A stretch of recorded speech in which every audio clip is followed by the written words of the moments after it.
Nós temos aqui, nós vamos chamar aqui agora, Pastor Lucas. Pastor Lucas, amado. Rapaz, tudo bem? Deixa eu colocar o celular equilibrado aqui, porque ele está caindo. Está tendo uma luz aí? Já transformou? Como é que é? Tá quase. Pedi uma oração sobre o Senhor, o tempo está passando rápido aqui. Amém. Obrigado, pastor, trazer aqui para nós o pastor Lucas, que eu venho agora, Pai. Derrame sobre ele. Amém. Derrame sobre ele, use ele, o teu vaso, Senhor, passar para nós os seus sentimentos, suas palavras, os seus mistérios. Que o Senhor venha a edificar todos nós. Muito obrigado por trazer aqui para nós o pastor Lucas, que agora abençoa ele, Pai, a sua unção, e que ele venha a ser a tua palavra aqui para todos nós. Em nome de Jesus. Amém, amém e amém. Amém. Glória a Deus. A paz, Senhor Jesus, irmãos. Então, estamos aqui mais uma semana, né? A gente sempre tem uma sequência de palavras que Deus dá para nós darmos a fazer a edificação da igreja e preparar para o arrebatamento, né? Semana passada nós falamos sobre as coisas que vão se evidenciar agora, né? A partir desse mês de setembro, né? Final de agosto, começo de setembro, outubro, começa a se evidenciar todas as coisas a nosso meio. Eu não sei se vocês têm assistido lá o canal, lá tem um curso Guerra Celestial, tem muitas aulas importantes lá. Então, procurem aí com o pastor João, o link que está aí no próprio site, Mistérios de Deus, para assistir lá, que tem muita coisa importante, que aqui a gente fala bem resumido, né, que são 20, 30 minutos. Então, lá que tem mais detalhes sobre as coisas, né? Então, irmão, nós estamos numa guerra celestial, e essa guerra, ela tem um retorno para casa, que é a nossa lar eterno. E Deus permitiu que, após criar os céus e a terra, algumas coisas acontecessem para dar para nós a liberdade de escolha de voltar para Deus ou não. Então, nós temos essa liberdade e Deus nos mandou Jesus, porque não haveria retorno se não fosse por ele, através do sacrifício da cruz. Então, agora, nesse momento da história, quem escolher a separação de Deus ou o pecado, ou não quer saber de Deus, ou não crer, porque não crer também é uma forma de escolha. Você decide não crer, ou você decide crer. Então, não vai ter como você se reconciliar com Deus, então você vai receber a capacidade eterna de estar longe de Deus, e isso implica na morte, né? A morte daquela essência que é o Espírito que Deus deu para você. E você retornando para Deus, você tem a capacidade eterna da vida, né? Para você entender, morte é separação de Deus e vida é reconciliação com Deus. Então, o processo de reconciliação, ele já começou, né? Desde quando Deus criou o homem, né? E houve várias fases na história, né? A fase da inocência, a fase do dilúvio, né? De Noé, a fase de Abraão, né? A fase de Moisés, a fase dos profetas, né? Dos reis e dos profetas. Chegou a fase de Jesus e a fase da graça, né? Que está se encerrando. E agora vamos saindo das dores de parto, porque quando manifestar os 144 mil, eles foram arrebatados, acabou as dores de parto. Aí vem a tribulação e a grande tribulação. Então, não era da vontade de Deus nós passarmos pela tribulação ou grande tribulação. Porque quem ama o Senhor e quem já reconheceu completamente o seu amor, né, se reconcilia com ele integralmente, totalmente. Então, é uma compreensão espiritual que você alcança pelo quebrantamento e pelo arrependimento. E você se rendendo totalmente a Deus, como foi ensinado muitas vezes aqui, Deus eleva o teu coração. Então, você pode ser perfeito aqui na Terra para cumprir a vontade de Deus dentro do processo que Deus te deu e dentro da obra que Deus confiou em você. Porque todos nós que cremos em Jesus temos uma parte no reino, tanto de galardão como de obra. Ou seja, Deus ele não vai tirar você se você não executar o plano dele aqui na Terra. Então, ele quer que você execute o seu plano. E aí, quando você terminar o seu trabalho, você vai poder falar como Paulo, né? Combati o bom combate, guardei a fé, terminei a carreira, né? Por quê? Porque além da salvação, você cumpriu o propósito que Deus deu para você nessa terra. Todos nós temos um propósito. Não existe ninguém na terra que viva sem propósito, porque Deus já criou os céus e a terra com propósito. Então, tudo que existe tem propósito. Até a formiguinha tem um propósito. Então, veja só. As pessoas estão agora numa fase de decidir entre a verdade de Deus e o engano. Só que nós, muitas vezes, pensamos assim, poxa, mas eu não vejo Deus, como que eu vou saber se ele existe?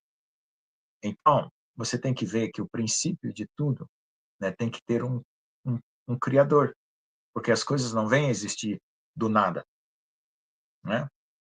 As coisas não vêm a existir do nada, vêm de Deus. E aí você pode dizer assim, poxa, mas isso é uma coisa imaginária ou é real? Veja só, a nossa imaginação, ela pode se conectar à nossa fé e nós recuperarmos a memória espiritual. A nossa memória espiritual foi apagada por causa do pecado. Já ouviu falar do líquido amniótico? Quando você nasce, você tem aquele líquido que faz você esquecer qualquer coisa? Porque até o nascimento, a criança passa por um trauma, a mãe passa por um trauma de dor. Então, para a criança não vir com aquele trauma, tem aquele líquido amniótico. Se a gente beber o líquido da bolsa, quando rompe da bolsa da mulher grávida, né, você perde a memória, por isso chama amnésia, amniótico, entendeu? Então, aquela água ninguém pode beber. Então, veja só, ali naquele momento, a criança teve um pouco de líquido amniótico para poder esquecer o trauma do seu nascimento. Então, quando nós brotarmos em Jesus, né, e quando os 144.000 brotar, nós vamos ser transformados. Os 144.000 vão ser transformados o corpo em corpo celestial, e a noiva também. É um processo doloroso para a carne. Então, o líquido amniótico espiritual vai fazer você esquecer aquela dor. Por isso que tem aquele versículo que fala que a mulher, né, quando sente dores, né, depois que nasce o filho, né, ela fica feliz por ter dado origem a um varão. Ali tem duplo significado, que é o significado material, de que existe isso na prática, né? Que a mulher, quando dá o filho, ela fica feliz, põe a criancinha para mamar.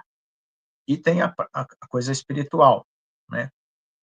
Que é a nossa natureza terrena, ou Israel, que nós pertencemos, né?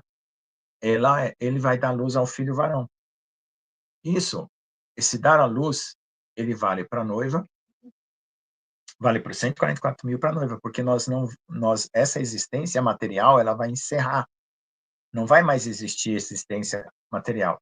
Ainda vai ter um prolongamento dentro do milênio, né, de pessoas com uma natureza terrena, por causa dos atrasos que os homens têm diante de Deus. E Deus, ele permite, porque ele tem paciência, ele é longânimo, e ele permite esses atrasos porque ele tem amor por nós, ele não quer que ninguém se perca. Então, ele sempre estende o prazo, estende o prazo, estende o prazo. Só que alguns prazos estão sendo encerrados, né? Por exemplo, vai se encerrar o prazo dos 144.000. Depois, não adianta você dizer assim, eu queria ser dos 144.000. Você vai ter que ser da noiva, vai ter que passar pela tribulação, entendeu? É bem claro isso. Então, Deus dá prazos. Então, se você não satisfez um critério dentro daquele prazo, você vai para outro prazo, e outro prazo, e outro prazo, entendeu? Então, o que nós temos que fazer? Rendição total a Deus, que já foi falado aqui. Fazer a comunhão com Deus todo dia de manhã, pedir para Ele explicar claramente qual é a vontade dEle, né, no seu coração, no seu entendimento, na oração, no quebrantamento, o que você tem que fazer durante o dia.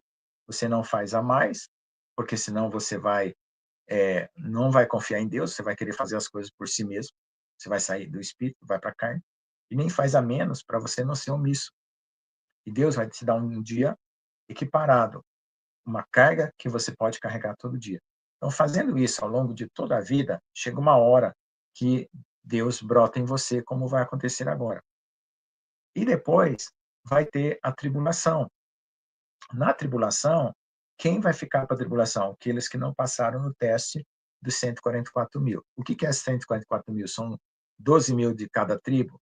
Não, é um Israel espiritual. Existe um cumprimento literal de 12.000 de cada tribo, existe o Israel espiritual. Então, qualquer pessoa que tiver uma rendição plena, total, certo? Participa dos 144.000. Então, eu não posso dar o prazo, é Deus que dá o prazo.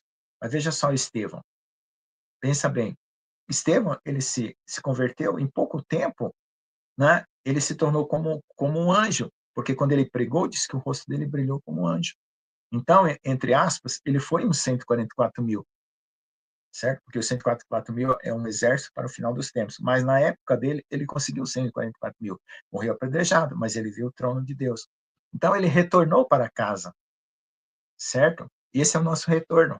Nós somos filhos de Deus, criados por Deus, o Espírito nosso veio de Deus e nós vimos para esse teste neste mundo, certo? Para essa aprovação de retorno, ou seja, Deus nos deu aqui nessa terra um livre-arbítrio para você dizer assim, ou eu volto para casa, ou eu amo o pecado e vou me separar de Deus para sempre. É uma coisa assim, simples, você entende? Depois da morte, vem a decisão da sua vida. Ou você reconciliou com Deus e voltou para casa, ou você ficou nas trevas, né? E Deus, ele não vai dar aval para quem quer as trevas. As trevas vão se consumir elas mesmas, porque o inimigo que ama as trevas é que vai dominar esse ambiente, certo? Por isso que Deus quer que você se arrependa, por causa do amor, porque Satanás não tem nada a oferecer. Nas trevas ele não tem amor, ele tem ódio, então se ele vai torturar. Então, o lago de fogo, o inferno ou qualquer outro lugar onde você estiver separado de Deus, você só vai sofrer tortura. Aí você fala assim, eu não quero sofrer tortura. Eu quero entrar no céu. Querer entrar no céu é uma coisa, mas amar a Deus é outra. Então, o nível de entrar no céu é você aprender a amar, ter a capacidade de amar o seu próximo como a si mesmo, e amar a Deus sobre todas as coisas. Então, Deus te dá um exercício de amor ao próximo. Aí você passa no teste do amor ao próximo. Coloca pessoas que são difíceis de você amar, né, que são verdadeiras provações na sua vida, mas se você ama, porque você obedece, se humilha, se quebranta e se capacita pelo Espírito Santo, porque você não consegue amar de si mesmo. Você passa no teste do amor. Você vai para os outros níveis, outros níveis, outros níveis, outros níveis, até chegar na perfeição, certo? Fazendo coisas simples e obedientes a cada dia, você vai chegar na perfeição. Que é a perfeição? A perfeição é ter Jesus habitando plenamente você e você obedecendo a Deus naturalmente. Então, você acostumou a obedecer, né? Faz por repetição, uma hora você vai fazer pelo Espírito, como quem diz, né? Eu me proponho, eu me disponho a obedecer. Eu tomo uma atitude, eu escolho, eu faço uma escolha, eu tomo uma decisão. Por isso que fé é também uma decisão. Você ouve a palavra. Se você compreende a palavra, sinal que a fé já está entrando no seu coração. Eu compreendi. Compreendi que Deus é o meu Senhor. Compreendi que só Ele é o meu Salvador. Aí você toma a decisão, eu quero Jesus. Aí dali que você quer que é Jesus, você tem que continuar querendo Ele todo dia, todo dia, todo dia, escolhendo Ele. E isso vai dar o quê? O arrependimento principal, que é aquele de quando você crê e se arrepende, pede perdão dos seus pecados, batiza, que é o início da sua jornada, e o andar todo dia, todo dia, todo dia. Certo? Então, isso não depende de tempo, depende de entrega. Por exemplo, uma pessoa está na cama do hospital, aceita Jesus naquela hora, e vai morrer dali 5 minutos. Ela chegou em casa, né?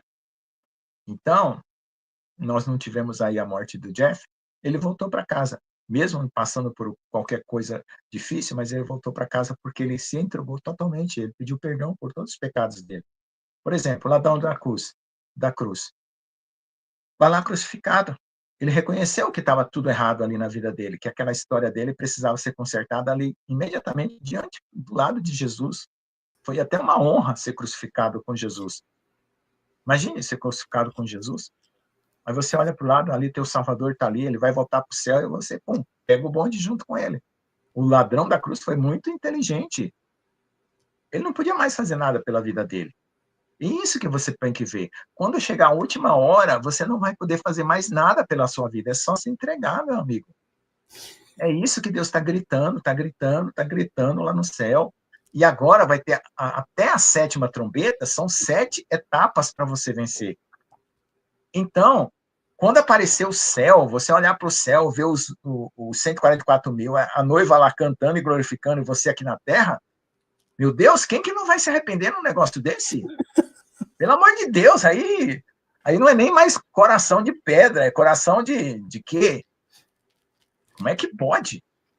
E ali no Apocalipse, tem gente que destruiu a Babilônia, né? Veio as pragas e o cara não se arrepende. Ah, não, aí é demais, né? Aí é demais, né? Eu sou uma pessoa que eu quero que todo mundo se salve, mas até eu fico meio doidão com isso. Você entendeu? Bom, você está mostrando a casa, a sua casa, o seu lar lá no céu, com os anjos tudo brilhando, e você quer ficar aqui na tormenta? Então, o pecado dominou seu coração totalmente, não é possível, Jesus. Então, sai fora disso, cara. Até por uma questão de inteligência humana, você quer sair fora. Se Jesus é o caminho, a verdade e a vida, clama a ele. Volta para casa. Para de teimar com Deus. Ah, eu tenho razão, é o meu coração. Que razão o quê, rapaz? Larga essa razão aí, que é tudo do diabo que criou no seu coração. Você tem razão de nada, quem tem razão é Deus, a verdade é Deus. Todas as outras conversas são mentiras do diabo. E a gente não pode acreditar numa mentira. Amém? Então é isso aí. É pouca palavra, mas é bem batendo forte para poder quebrar a rocha. Amém, mano. Tava dando um sorriso aqui. Eu sou engraçado. Né? Tem que ficar engraçado e gostoso, e ao mesmo tempo tem que ser impactante. Bacana, bacana. 20 minutos passou igual um flash de luz, né? Incrível o tempo, como é que passa rápido. Mamado, o senhor faz uma oração por os irmãos ao redor do mundo, por favor? Amém. Senhor Deus, amado Pai que estás nos céus, o pecado endurece o coração.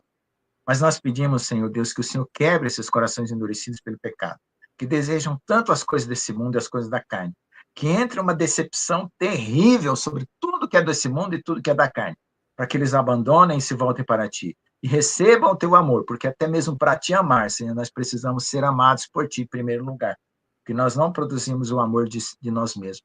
Por isso, dê-nos o amor, Senhor, para Te amar e voltar para casa, que é tudo que importa agora, Senhor.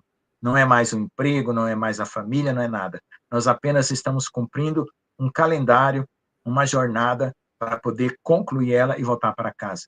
Dê-nos a ousadia, Senhor, de pregar o Evangelho em qualquer lugar, em qualquer situação, para testemunharmos, a fim de que outras pessoas que estão tão envolvidas com esse mundo, com o engano de Satanás, se desprendam também. E elas tenham a chance, Senhor, do arrependimento e da reconciliação. Em nome de Jesus, amém. Amém, amém, amém. Pedir uma oração sobre o Senhor. Pai, muito obrigado por ter trazido o pastor Lucas aqui com as tuas mensagens. Pedimos, meu Pai, que o Senhor abençoasse ele, abençoasse a Elias, protegesse a casa dele de todo mal, Senhor. Trouxesse sobre ele a tua bênção, os seus mistérios, o seu entendimento, para que ele venha a continuar a fazer o trabalho que o Senhor tem dado para ele aqui na terra, para Elias também, Pai. Muito obrigado, Pai, em nome de Jesus. Amém, amém, amém.